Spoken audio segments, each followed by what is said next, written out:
catalyseur de nos émotions, l'autre est l'élément déclencheur de nos désirs, le révélateur de notre insuffisance, le stimulus activateur de notre intellect, l'artefact qui nous fait revenir à la vie consciente lorsque nous nous égarons trop dans la nébuleuse de l'imaginaire. Il symbolise cette rose des vents que nous devons utiliser pour nous repositionner dans le plan réel du système existentiel dans lequel nous vivons et qui renferme le couple antithétique inhérent à toute chose. Attirance-répulsion, amour-haine, lumière-ténèbres, bonheur-souffrance, vie-mort ne sont-elles pas des choses opposées mais pourtant unies intrinsèquement par la plus parfaite des communions? Alors pourquoi l'autre ne pourrait-il pas vivre en harmonie avec moi? Pétrifiés par le fait qu'il puisse devenir une pierre d'achoppement et un rocher de scandale, nous nous enfermons dans la sphère de l'isolement, nous cachons nos sentiments dans une tour d'ivoire ou encore nous construisons une cuirasse d'airain aux allures impénétrables, mais il nous sera impossible d'empêcher notre pensée de voyager librement par-delà l'espace et le temps et d'engendrer des âmes-formes.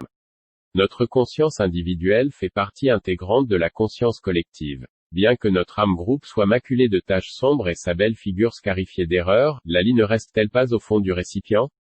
La mémoire des peuples demeure dans les annales du monde comme gravée à jamais sur des plaques inaltérables.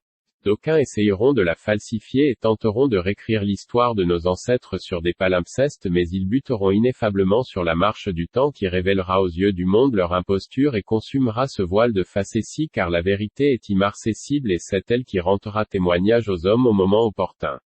Lorsque les mentalités auront évolué, lorsque la conscience humaine sera pleinement épanouie et constituera une bonne terre pour recevoir la semence de la vérité alors toutes choses seront dévoilées et la vérité triomphera du mensonge.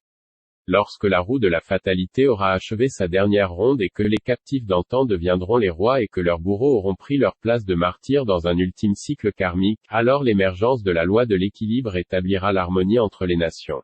Il ne sera plus question d'inégalité entre les races, entre les nations et entre les individus car nous aurons compris que nous provenons tous d'une même quintessence, que nous appartenons à une même conscience collective et que nous partagerons donc le même héritage.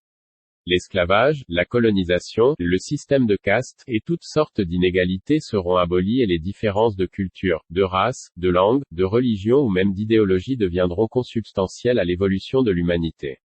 Le temps arrive où les immigrés, les déportés, les exilés, les orphelins, les rebus ne se feront plus refouler aux portes ni même méprisés à cause de leurs différences. Car l'étranger sera celui qui, dans le soliloque quotidien de son existence, n'aura pas appris à se connaître. Par Mathieu Grobly.